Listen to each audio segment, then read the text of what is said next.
Great to see each and every one of you here. And our target for today is to improve our progress monitoring, data collection, and analysis in the area of behavior. Now, Doug just did a fantastic job of giving you some strategies, some resources, and things that nature, taking you through a lot of data collection tools.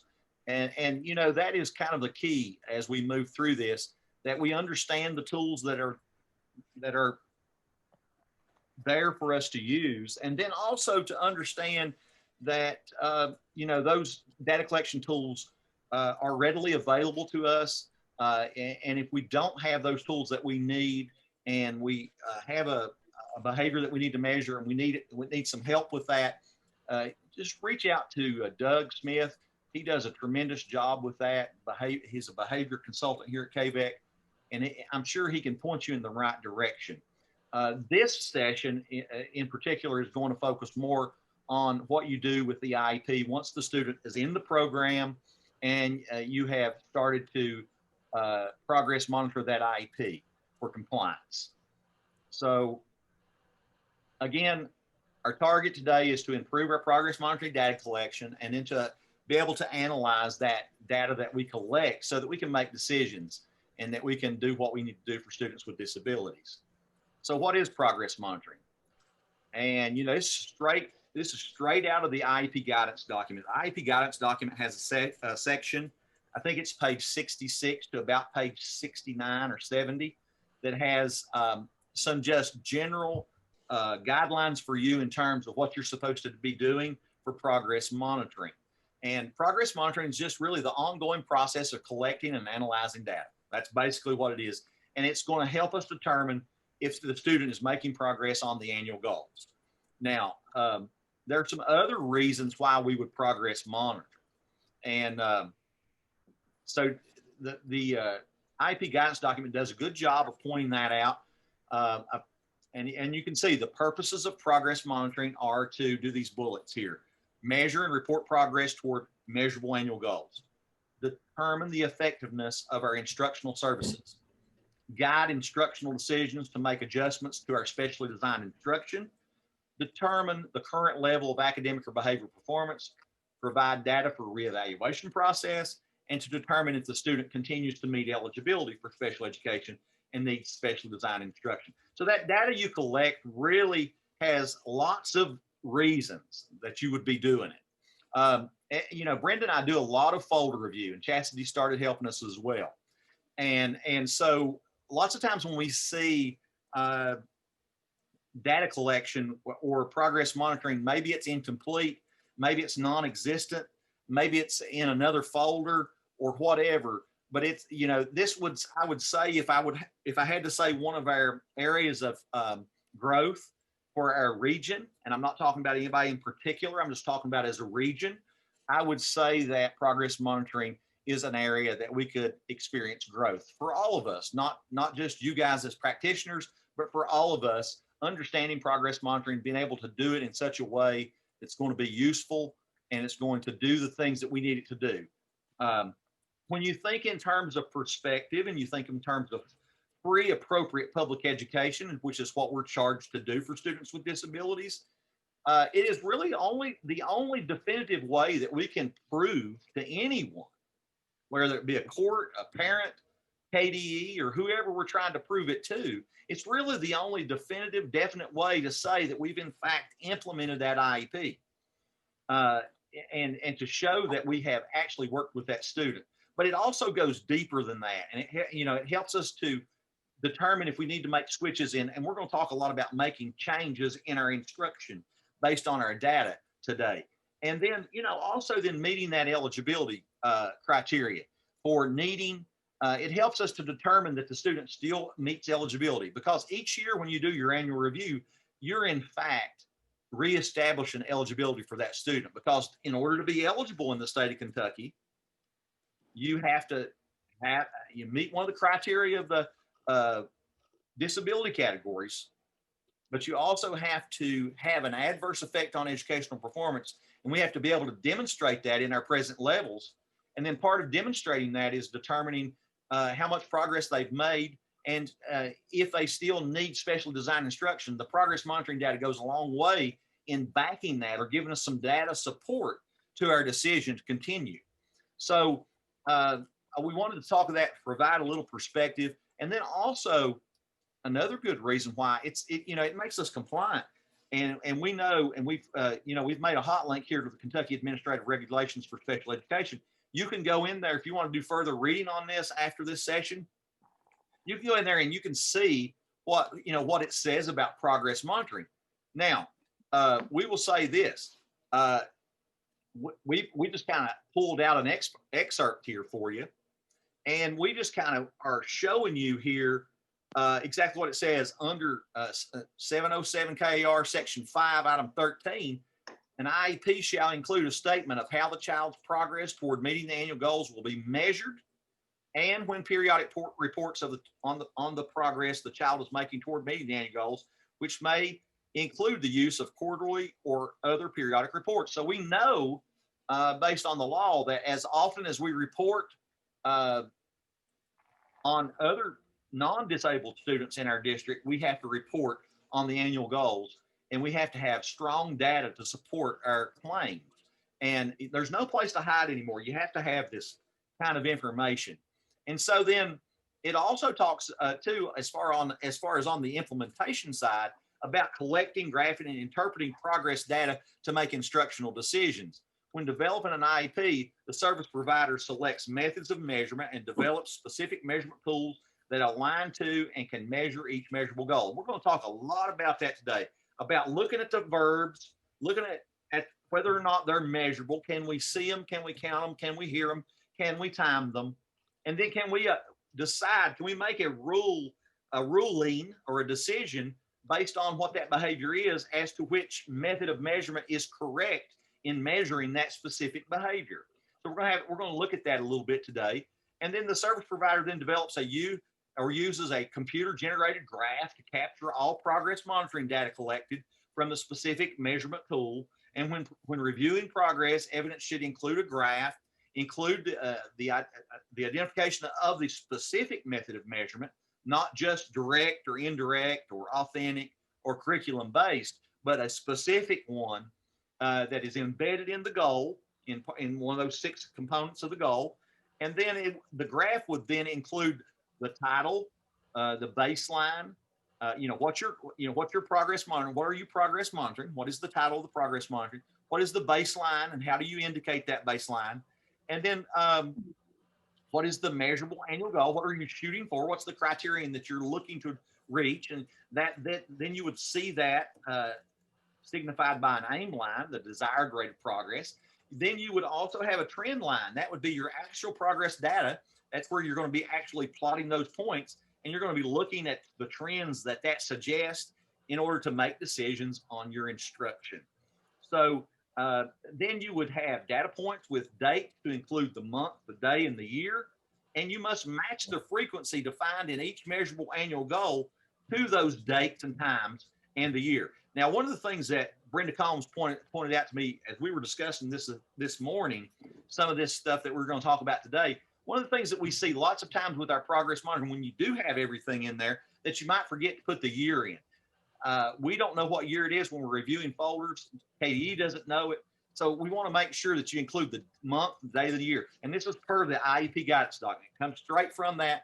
And that is the definitive guidance that we have for doing IEPs. And so this is a big part of IEP compliance. And if the State Department comes in and looks at your folder, they're going to look for progress monitoring, and the evidence that's there is supported in such a way that you're going to have a graphical representation of the data that you take, and you're going to have all these little pieces that we're talking about.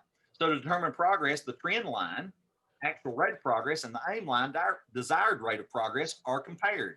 And when we compare those two lines, we have this data decision rules that dictate what we do with that, whether or not we keep continuing on with the instruction that we're giving, whether or not we reduce supports, or whether or not we provide more support, or we make an instructional change based on how long they've gone below the aim line or how far above the aim line they are. And we will talk a little bit more about those data tools or those data decision tools as we move through this training today. We'll be referring back to that quite a bit. I just want to show you one thing that I've linked here. And notice this says progress monitoring tool for Windows. Now, let me preface this entire training today with the fact that we know right around the corner, we've got things coming to us from Infinite Campus that are going to allow us, it's going to be a new day in progress monitoring. Everything's going to be embedded right in Infinite Campus. And we've got districts that are working on that. We're kind of in flux here. We're kind of in between. And we're at a little bit of a disadvantage at KVEC in that we do not have access readily available to us through Infinite Campus.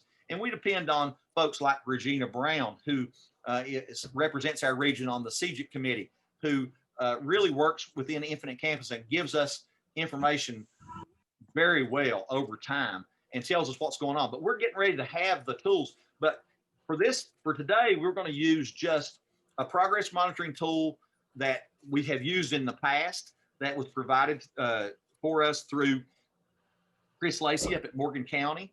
And then also, some tools, some other tools that will work with Mac computers. But this one right here will only work for if you're a Windows user. So if you're on a Dell computer and you're using Windows, this progress monitoring tool will do what you need it to do. And I'm just going to show you really quickly how it's set up. And a lot of this same kind of thing is going to be available to you, I'm sure, as we move to the Infinite Campus way of collecting and monitoring progress. But I just wanted to click this open here for you just for a second and just show you kind of what it looks like. And you see the instructions for using it. And then you have the terminology that kind of goes over the baseline data and how you would determine the baseline and whether or not you would use the mean or the median. And we're going to talk about that in depth in a little bit, what the aim line is, what the trend line is, and all that kind of good stuff. And then when you go over here and click on this first goal, you have a representation here. Now, I'm a Mac user, so you can see as I put my data in, and I put the goal in, it will not generate the graph. So for you folks that are using a Dell computer, it should, once you put the baseline in, you see it put the 4 scores in there, and then you have the ability to change between mean and median. I don't have it open, but you can click right here on this drop down box where it says mean over here on the left hand side, and you can change it to the median score. And there's reasons why you would do that. We're going to talk about that in a little bit, but I just wanted to show you what a tool would look like. And you would put these data points in, these particular raw scores, and then it would generate a graph for you. And you would be able to do everything that you needed to do in terms of giving a graphical representation of the progress monitoring that you're doing. So I'm going to get back to what we were talking about. So that's really, as far as implementation of progress monitoring, that's really where the rubber meets the road. We've got to have a graph, and we've got to have certain things in that graph, and we have to, be able to compare the aim line, the trend line to determine whether or not the student is showing a trend toward meeting the annual goal. And that's really what we're talking about when we talk about progress monitoring. So as we think about this, and as we think about what's available in terms of behavior, we kind of cut it down to include direct measures or indirect measures. And you see that on the screen. And also, one of the keys to understanding progress monitoring is understanding measurable verbs, and then also understanding what will measure those annual verbs. So we're going to ask you, we're going to have some questions as we move through. We're going to kind of look at some of the different ways that we would apply different types of data collection tools to get the data that we need, so that we're doing this with fidelity, and we can say with much confidence that this is in fact good hard data that suggests whether or not the student's making progress on whatever goal it is that we're looking at. So I attached here, and I'm going to show you really quickly, Bloom's measurable verbs. This is Bloom's taxonomy's measurable verbs, and it's just a quick go over of this. And as you see here, you have the levels in Bloom's taxonomy, and then you have the sample verbs. And what you have to ask yourself as you look at those verbs is what am I hoping to, what am I desiring to see in the behavior? And also, will that verb, is it a vague verb or is it a strong verb in terms of being able to measure it? And in order to measure it, we have to be able to see the behavior, count it, hear it, or be able to time it. So you can see here at the knowledge level, these are kind of the things that you might use for your development of your goal. And then at the comprehension level, here's some more things that you might use. And we move right on down the taxonomy all the way to the synthesis and evaluation phases. And we see that there, there's different types. So when we review your folders and we look at the verbs that you're using, we get away from things like words like increase and words like increase that are not, we can't definitively say we can see that increase or we can hear that increase or we can time that increase, that type of thing. So I just wanted to throw that out there as a way of letting you see the types of verbs that we're looking for as measurable verbs, that they're not vague phrases that you're including in your statements in your present levels, and that you're also transferring those behaviors over into a measurable annual goal. So as we move back here, then we look at, and we're really going to focus a lot of our attention today on direct measures. And the direct measures, you can see, have several of these that we need to kind of understand. These are these are the examples that come straight out of the IEP guidance document. Now we're going to highlight just a few of those as we move through the training today, and we are going to try to give you some idea of what each of these goals are going to do. I've got a green thing at the top of my. And so we're going to look at this, and we're going to ask questions based on this, and we're going to make sure that whatever tool we choose and embed in our goal, as we choose a latency recording or a duration recording, or whatever it might be, a checklist or a running record, that it will in fact measure the verbs that comes off the Bloom taxonomy or the verbs that you're using in your goal. So let's move right on down the page here, and we can ask some questions of these measurement tools. We can ask ourselves, does the behavior occur so frequently that it may be difficult to count accurately? And if it does, then we would use these types of recordings, okay? And within these interval recordings, we would know that there's a momentary time sample, there's an ABC recording, or there's an interval recording. Now, sometimes you would have a whole interval recording or a part interval recording, or you'd use a momentary time sample, just depending on what you're trying to capture. And, I've taken this from a website, this documentation that really breaks down and defines for you what these tools do. And I took this from the data recording site to South Bend Community School Corporation, and I was able to catalog this. Does the behavior occur so frequently that it may be difficult to count accurately? If so, then we would use these types of recordings. And then also when you click on this one comes from the Vanderbilt folks, and it's an interval recording sheet. So you've got a sheet that's right there at your fingertips, and it tells you about how to do it. And you're looking at a 10-second interval here in order to apply that to whatever behavior it is you're measuring. So, and then the same for a momentary time sample. We got that from Vanderbilt as well. And then the ABC recording, I think I borrowed from Doug's presentation.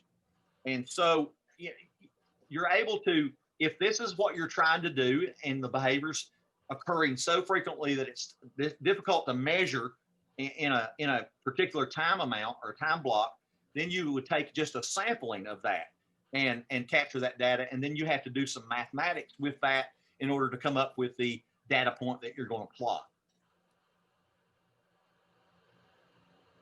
Now, can you easily count every time that the behavior occurs?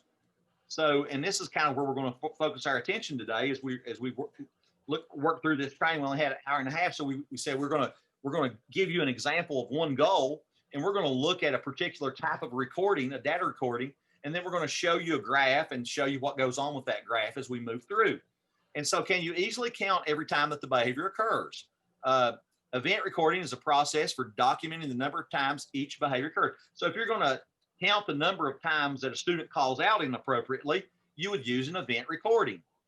If you're going to measure how long a behavior lasts, and it's got a clear defined beginning and end, then you would use a duration recording. If a student needs prompting to get started on a lesson or an activity or a task, and they have a hard time getting started, and you wanted to decrease the amount of time it took them to get started, you would use a latency recording. And all these are right there at your fingertips for you to pull out. Now, sometimes when we look at a behavior, sometimes we have to use a task analysis because it's got many steps. Doug talked about that in his presentation today. You're going to operationally define everything that has to occur in order for that data to be strong enough to say, yes, this student is making progress on this particular endeavor. But right now, we're just going to look at duration recording. And here's a form for duration recording.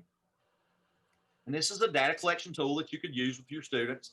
And it tells you, it gives you a date, it gives you the time of the behavior, the time of the day it is, the time the behavior began, and the time the behavior ended. And then you are going to do the math, and you're going to get a duration of how long it lasted from the time it began to the time it ended. And you're going to do that.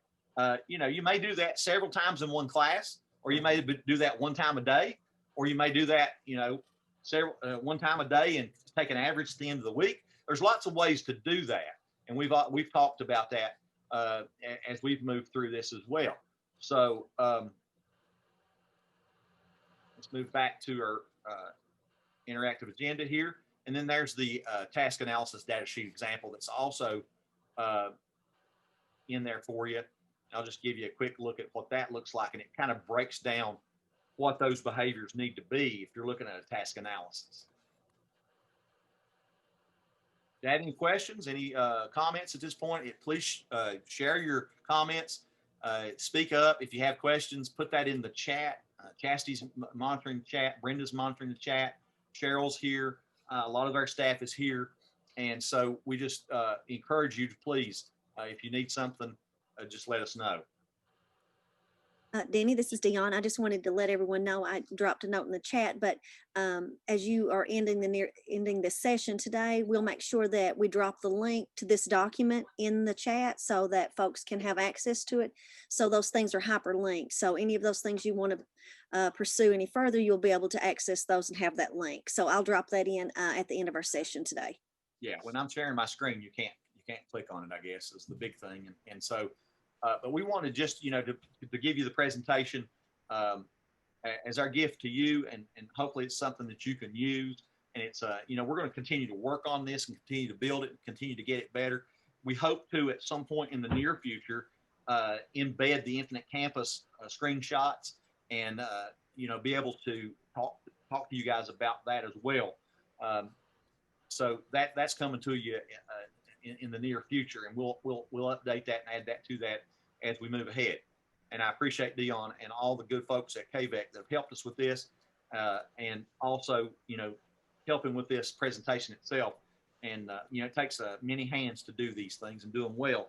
And so we have a good staff that always is great to help. So as we switch gears here a little bit, one of the things that we really got to think about is our present level. And one of the things that is required in our, you'll see this if you get exposed to our IEP coaching tool, we have a little checkbox for each thing that's required in present level. And one of those things that's required in present level is a determination of baseline. So if we're talking about social emotional status area, and we're including some scores in there, we're going to need to funnel down to that discrete skill that we're talking about, and we're going to determine what the baseline is on, let's say, for example, today we're going to talk about staying on task. And we're going to talk about how we determine, and the things that we say about that, you know, how do we capture that and make that quantifiable? We have to put a percentage with it, or we have to say that the student can do this for so many minutes.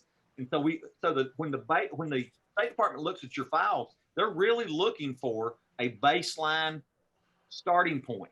And all IEPs that have a great foundation have a present level with the things that are going to be determined as baseline. They're going to be in that present level, and they're going to be readily available, and you're going to be able to see it. You're going to see a quantifiable number that goes along with that skill.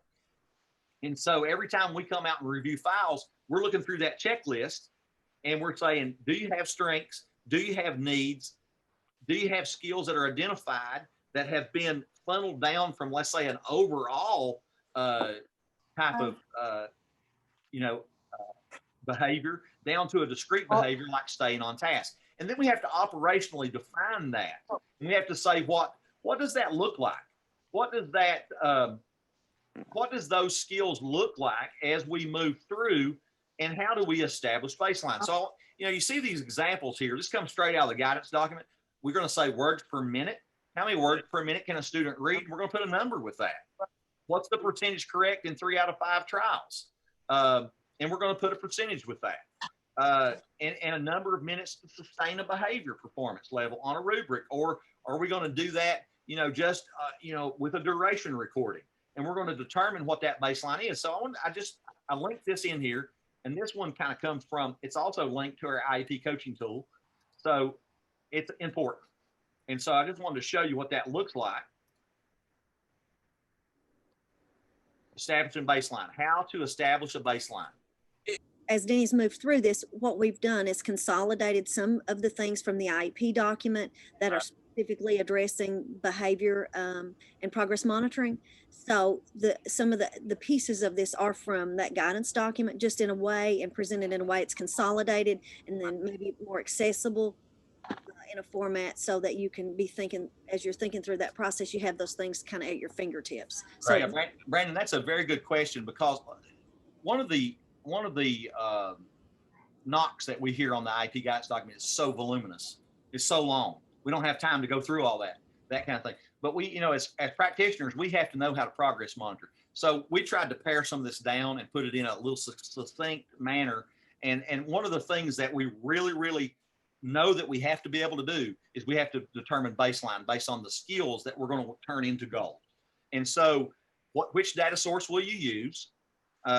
Will data come from progress monitoring of previous goals, or will it come from the data derived from new probes? And we're going to talk a little bit about that as well. And then baseline from previous goals can be used when the behavior stays the same, but the level of mastery changes. Now, what do I mean by that? Okay, so you have an IEP and you're doing your annual review.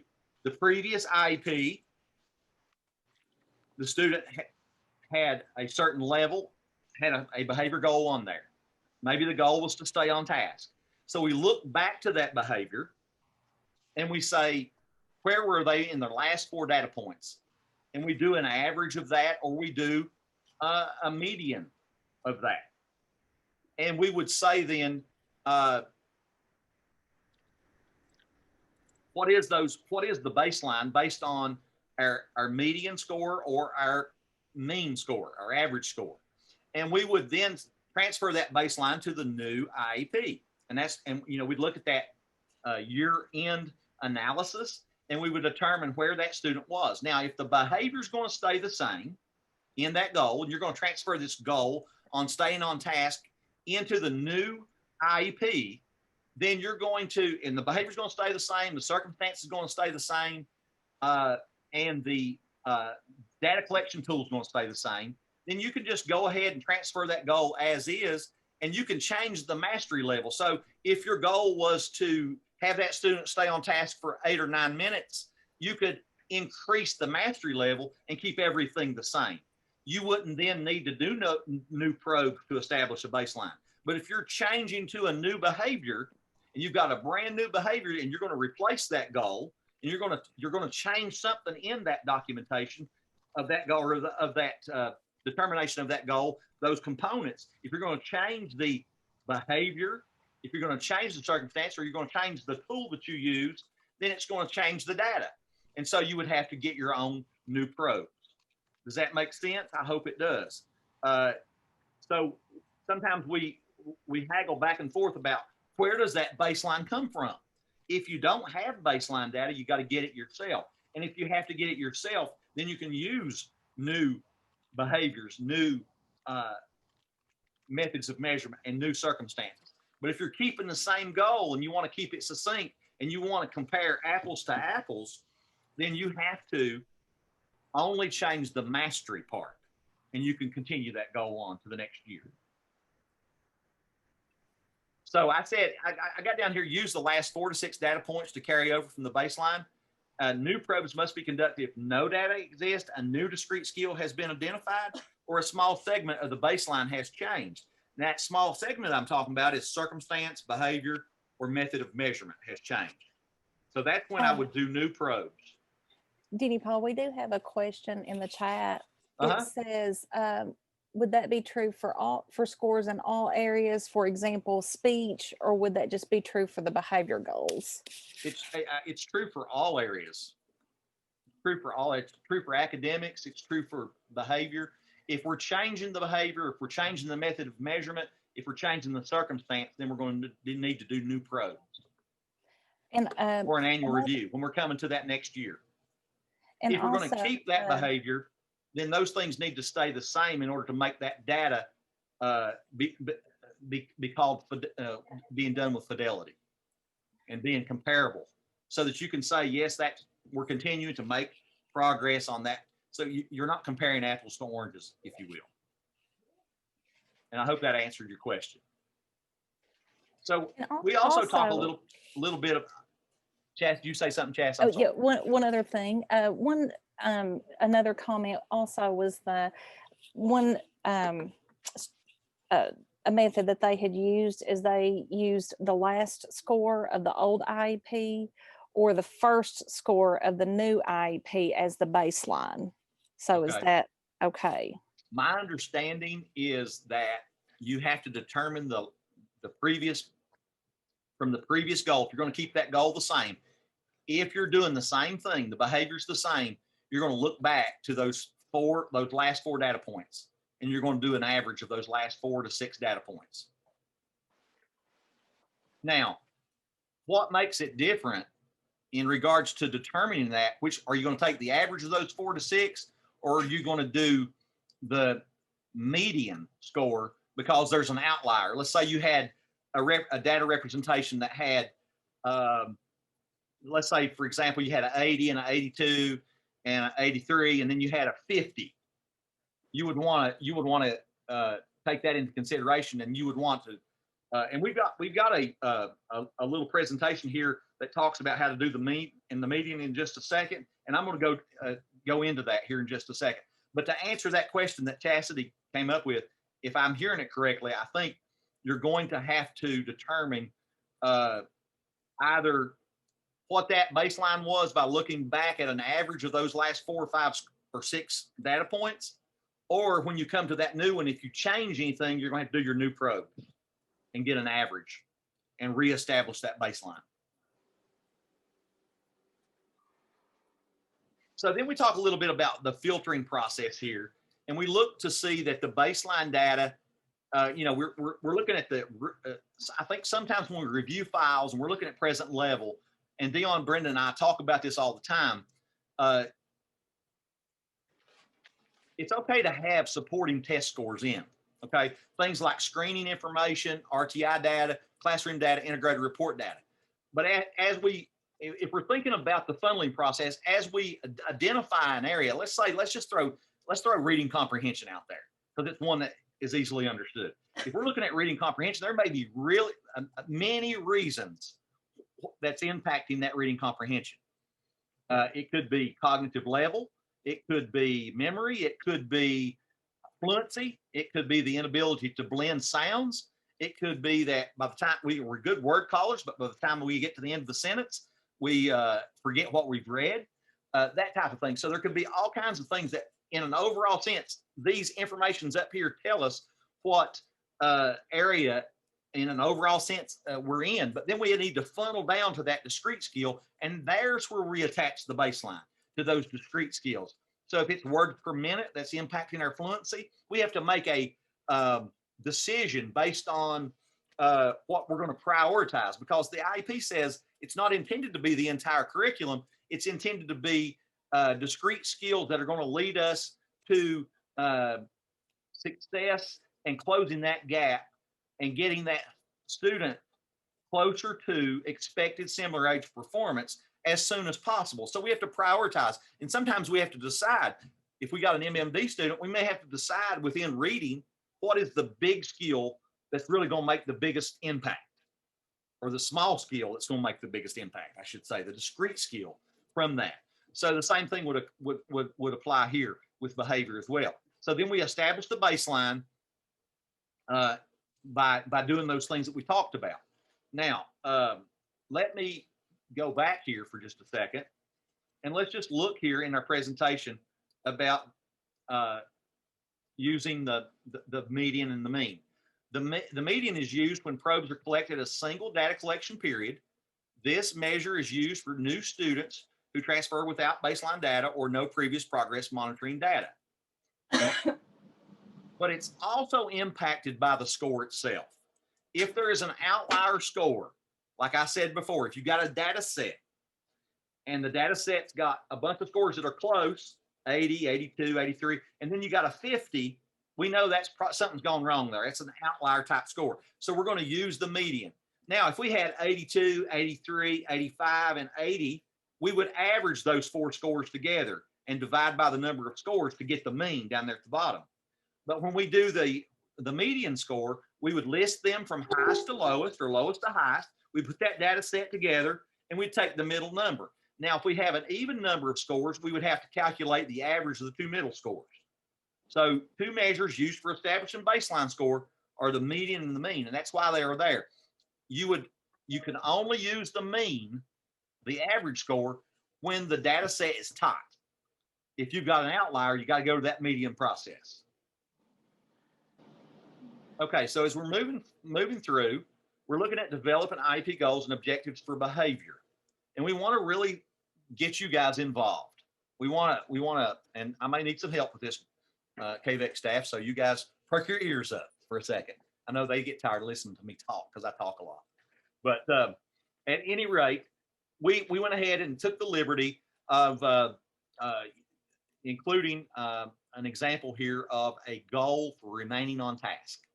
So during small group instruction, JD will remain on task for 15 minutes on 2 out of 3 trials on daily duration recordings. So what we want you to do is we want you to think about this goal right here. And we want, first of all, to just kind of run that through that 6 components and see if you think the components are correctly identified. And then we want you to think for a minute about it, and we want you to think about what objectives you might include with this goal. How would you include a couple? I mean, we want you to come up with 2 objectives in about a minute. Write it down. So you got about 5 or 6 minutes here to write down 2 objectives and to think about this goal. This is an annual goal up here at top, and you're going to develop some objectives that go along with this.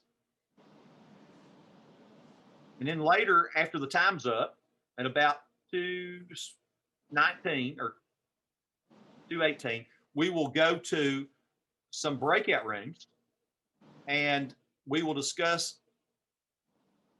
as a group.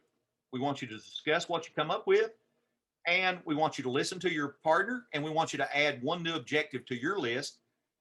And then we might go to a couple of groups and have you debrief. And also as we're doing this, as we're writing, I'm going to talk a little bit too, just about the process. A lot of you have had John O'Connor now. We've had that a couple of times in our region over the last couple of years. And he is really does a great job of, taking you to breakout rooms and keeping people accountable and engaged by having you think, having you write independently, then having you share through discussion, and having you add one new thing to your list. And so that's a real good example of engagement and how you would do this within a virtual setting. And then we wanted to make everyone accountable by saying, hey, put one in the chat. So that takes it to another level as well, as far as accountability. So we want to continue to see things of that nature. So one of the things I want to point out when we're doing short-term objectives, you can change you can do a stair step. In other words, you could expect that JD would be on task for 10 minutes at a certain juncture, or you would expect that he would be on task for 12 minutes at another juncture. Or you could also tweak the circumstance and add some prompting or add some type of other circumstance that would set that taking of that data up. But be careful not to change too much in regards to the initial goal, because those short-term objectives need to lead to the attainment and being able to definitively say that they've met that goal. So in those short terms, we want to keep it really close to what we're doing in the long term, so that those are really, really consistent. And I see the board's filling up quite well, and we appreciate that very much. Now, would someone like to share out? We would really love to hear from you guys. It really makes a much better meeting when we can hear from you all. And we would like to not have to call on someone. If you would be willing to share, we would really appreciate it. Just what you might have learned new, or you know, something you didn't think about, or something you thought about and you shared with the group. I do see one thing, and I kind of have a question, I guess. Is like the goal and the objective should kind of keep on the same lines or the same terminology as much as possible. So I keep seeing like a few things in here, people are adding percentages. Is that going to be, would that be compliant to have the goal set on like you had 2 out of 3 trials, which is great. And then if we do an objective, shouldn't it have the same terminology? We shouldn't switch it to percentages? Probably not. But you could average those and come up with a percentage, but you probably wouldn't put that in the short-term objective. That's what I thought. Probably keep it kind of the same. Right. But you can change the mastery level, and it can be stair-stepped as far as the amount of minutes, because you got to keep in mind, what am I measuring? What is it I'm measuring, and what tool am I using to measure it with? It all goes back to that. Thank you, Brandon. Any others that would like to share, or any thoughts that you might have? Any misconceptions that someone may be able to clarify or clear up better than I can from our staff? Because it's certainly hard to know all this stuff. And we realize that you guys have great big jobs. And so we try to support as much as we can. And we're here for you to let you know. We'll talk through this, and if this one time don't get it, we can go again and again and again. We'll be happy to do that.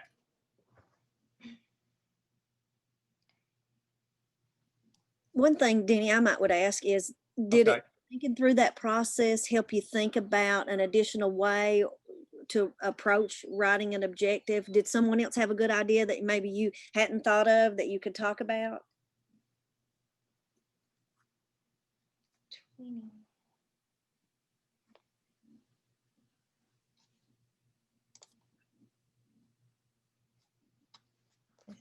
And I would also ask that, how would you say your comfort level is with developing objectives around those behavior goals? Do you feel pretty comfortable? Just use that reaction tool and do a thumbs up. Are you pretty comfortable with that overall? Yeah. See the reaction tool. It's kind of down at the bottom, Brandon. There's a little one, the main bottom where your microphone is. Oh yeah, I see there. Yeah, you can react there. So if you're pretty comfortable with that and you think, yeah, I've got it, I'm good to go, we could do a thumbs up. I see a thumbs up down there. A few thumbs up coming up. Let's see. Yeah. Also see my buddy Doug Smith. Hello, Doug. Great. All right. Those are great questions to lend perspective, and we appreciate that very much, Dion. as we continue on here. So we're going to kind of move away from this activity, but we're still going to continue on with this goal. So keep this goal in mind as we continue on.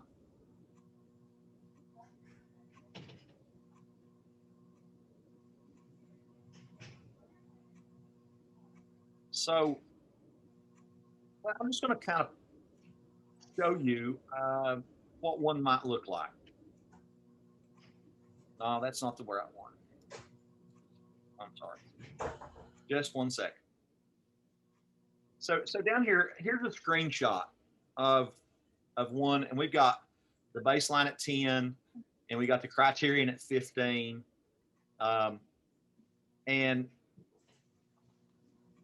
we see that, you know, in this particular instance, we've just determined what the baseline is outside this graphical representation, okay? So it's not up here in the body of where you're entering the data.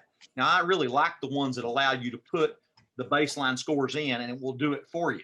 You know, that's another step that we don't have to take or whatever. But we've just we've gone ahead and take the liberty of attaching the baseline with that first vertical line. And you'll always need to signify your baseline with a vertical line. And then that very next score will be your first data point on the new probes. And so what we saw here was that we were doing this on a daily basis, and we were doing 3 out of 4 trials in this one in particular, or 2 out of 3 trials. But we're looking at 3 out of 4 here, and we're seeing that he's falling down here, and you see the blue line being the aim line. Okay, that's the line where we're hoping the student is very close to. Okay, so that the data points, when we draw the trend line, the data points are getting really close to touching that blue line. Now you see some representations on over here as they get a little closer to that blue line. So what we're always doing is we're comparing the aim line to the trend line. And we're comparing the aim line, and we're looking at, and the way we do the trend line, if we were doing it ourselves, we would just draw it through as many points as we could hit. But this program does it for you. So we're always comparing that. But here's what I want to point out. And some of this stuff is sometimes difficult to understand, but there's rules that dictate what you're going to do with data. Now, you can read, you can get on the internet and you can read on any given day. Some people will say 6 to 8 data points before you make an instructional change. Some people will say 3 to 4 data points, well below the aim line, before you make an instructional change. Some will say, if you're, you know, whatever the time is that you think that the thing that you need to understand is the trend data is stronger the more data points you have. Okay, so the more data you're putting in there. So lots of times when we're doing behavior, we really think it's important that we're doing this kind of consistently on a daily basis. Now, I know that Doug talked about giving them time for the intervention to take place. But I wanted to be able to show this to you in a screenshot. So I kind of cut down on the time amount of just a little bit so I could get it all represented for you and you could see it. But what I want you to see is when you fall below this aim line and you fall well below this aim line for several data points, we have to make a decision. And that's how, not only are you saying, well, this student may not reach his goal, but is there something in our instruction that we need to adjust? And so we said at 1:15:21, we adjusted. And we saw initially him jump up from 4 to about an 8, and then a 10, and then a 9, and he kind of leveled out. And then he started to drop back down. So at 1:22, we made another adjustment. And we used a different strategy. If you can think back, and if you were in the first session, you might think about some strategies that you would apply to staying on task. What are some of those things that might help a student remain on task? What would you try? And we're hoping that you can come up with something here. And we want you to think in terms of, you're going to write a little 6-week or 8-week analysis here. Okay. So then we move on and we do it, and these vertical lines should be in your graphical representation to show any instructional change that you might have made. And you got to include that if you're making those changes in the development of your analysis. Okay. So, and we can see him on out here. He's getting a little closer. He hit 13. You see that data point? You know, and that's the average amount of time of those 4 trials that we did that day. Okay. And we're hoping that he can get on 3 of 4 trials. We're hoping he can get 15 minutes. But on 3 of 4 trials right now, he's on with the best he's done is 13 minutes right here. Okay. So just keep in mind, if we're well below the aim line for about 4 data points, we're going to look at making an instructional change. We're going to look inwardly. What can we do differently? What other strategy can we use that may impact replacing this negative behavior with a positive behavior? Or it might be increasing this positive behavior. And in this case, with a duration recording, we're increasing the amount of time on task. That's what we're seeking to do. Okay, so there's that. Get me one of them little protein bowls.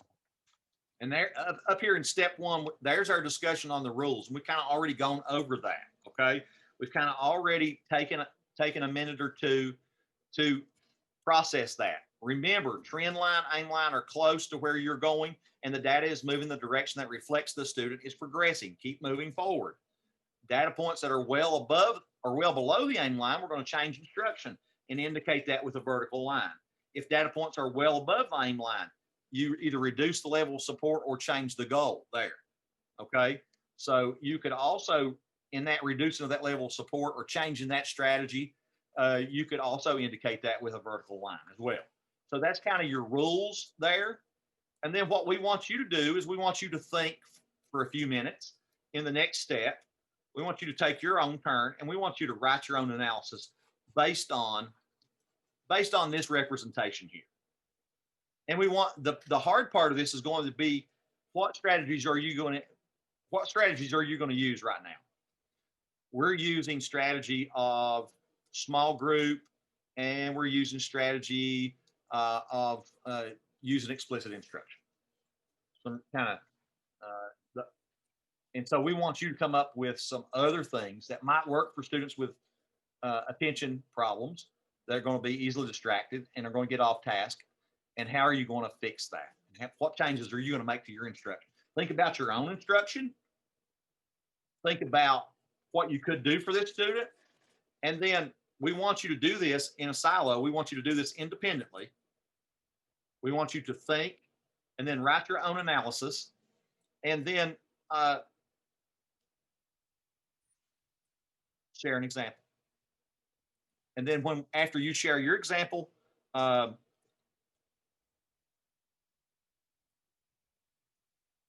we may ask you to share out, or we may ask you to put it, your anecdotal information into the chat box. And then right at the very end of this, we're going to show you what we came up with as far as an analysis is concerned. Okay, keeping in mind all the while that we're getting ready to have this available to us on Infinite Campus. I think hopefully it's going to help teachers. I know that working with Excel spreadsheets are difficult. And I know you don't have a lot of time, but hopefully this is going to make things better for us. Okay, so we're going to put you on time. We're going to give you about 10 minutes to think about this and write your own analysis. Now, I will say to you guys, as you develop your answer, if you want to go ahead and start putting some things in the chat, you're welcome to do that. You have a couple in there right now, Denny Paul, if you want to check them. Okay. Got about 5 minutes. If my calculation is correct, somewhere in that neighborhood. So around 2:52, we'll start on my watch, or whenever Dion calls time, we'll ask some of you to kind of talk through your analysis. And we'd like to hear any new ideas you have. And then we'll kind of show you, last thing we'll do is we'll show you what we came up with as a group.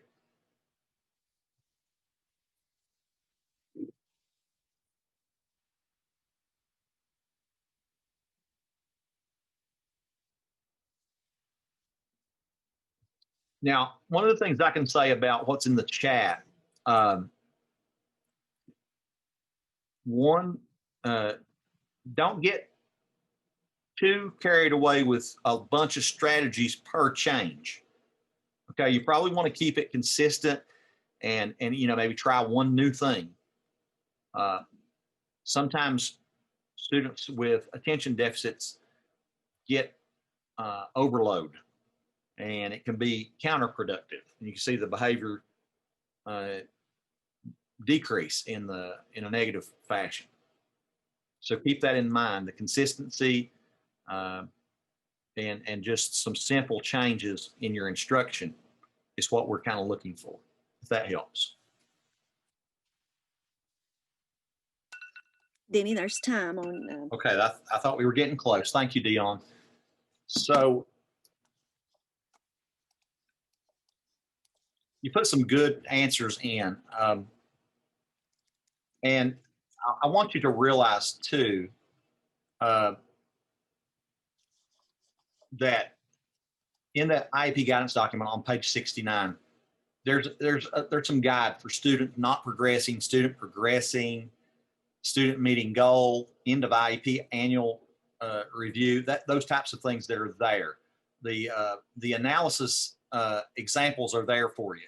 So the thing that we came up with, and I'm just going to skip ahead to this for the absence of time, but JD's baseline on sustained attention was 8 minutes at the beginning of the year. On the first 5 probes of the year, JD was still very close to the baseline score after explicit instruction. And we analyzed that, and we made the we reduced auditory and visual stimuli by the use of earphones and study carol. Initially, the strategy produced some improvement. However, after 2 weeks of instruction with the reduced stimuli, we see a plateau in the data. At 3 weeks, we decided to employ an explicit instruction strategy of provided concrete examples and non-examples. Sometimes students get bogged down with the process. Sometimes we have to chunk the information. Sometimes we have to bring that information to life and hold them a little more accountable and give them things that are manageable. One of the other things that I thought about, and I didn't include in this, was that, you know, with students with attention deficits, sometimes movement is very important. Sometimes the ability to stand up is very important and work standing. So if you can incorporate movement ahead of time and then take your data, you know, and have them on task and really be looking at that. But there's lots of things that you can do for students that have these difficulties. And we went on and we provided concrete examples and non-examples to help focus them a little more on the task at hand. We saw some improvement with that strategy. We decided at week 2 to add chunking of smaller concepts into our instruction to improve focus. Still, progress was about the same, as the sustained attention was only at about 10 minutes. At this time, we looked at another change, and then we began to move on up. And we then provided the last instructional change that we provided video models of expected behavior for the student to preview prior to instruction. So we gave him a model to watch. And then we noticed that he had made some steady progress. But if we go back to our representation, I can move here.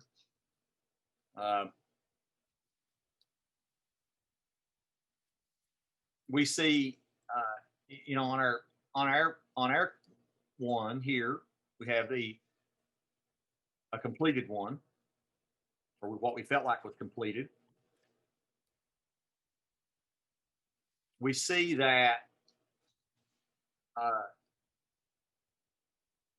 let's see if I can change that view just a second so I can zoom out so you can see the entire thing there as far as the graph is.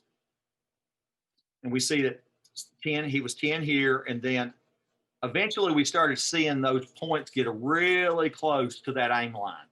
And when we start seeing that, then we say, you know what, we can keep doing what we need to be doing. So we're looking at that data. We're letting that data tell us, is he going to make enough progress to meet that goal? And if he is making progress, can we keep doing what we're doing? If he's way above the aim line, we're going to change and reduce support, maybe even change the goal.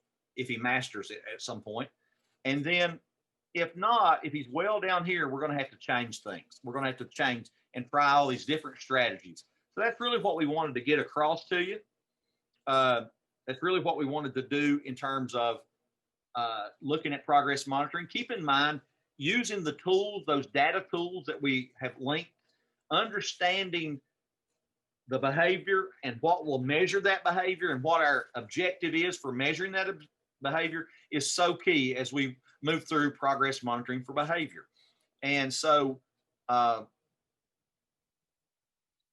let's go back. That kind of was the end all there. Does anyone want to share? Would anyone like to share out some of their findings, or do we have any questions or anything like that that would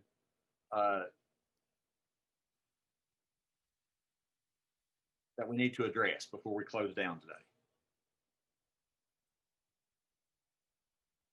And I see Dion has placed the tool inside the chat, so you've got access to the tool. And then we would ask that you do the evaluation at the end. So I'm going to move down to that.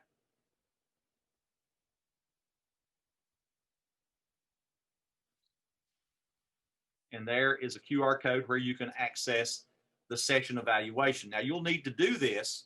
Is that correct, Dion? In order to get credit for the session, for being in the session.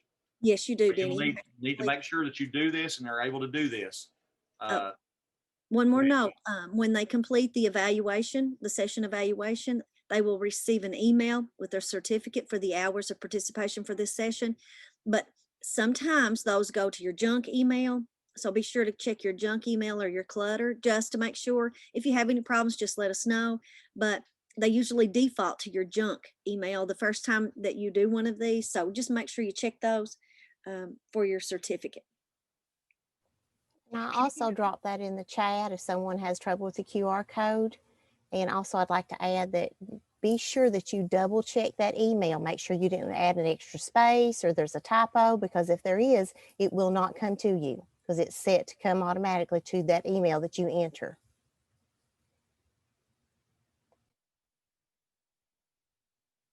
I see Brenda chimed in there. Brenda's been sending me texts and cheerleading and also guiding me as I go. So Brenda's always very present. And I wanted to say thanks to our staff who gave me tons of help in putting this together. Hopefully it's been helpful to you guys. We realize that progress monitoring is a difficult thing. We realize that the tools that you have in your hands are so key. And so we want to continue to grow those tools, and we're going to continue to work on this, and we'll be available for you as we move through and continue to work together to provide good quality services, good IEP implementation, and a free appropriate public education for our students with disabilities. And we thank you very much. And always, if you have questions beyond this, if you think of something, reach out, CC your directors when you send us an email so that everybody knows what everybody knows. And we'll continue on in this journey that we have entered into to provide our students with the very best. Thank you, guys.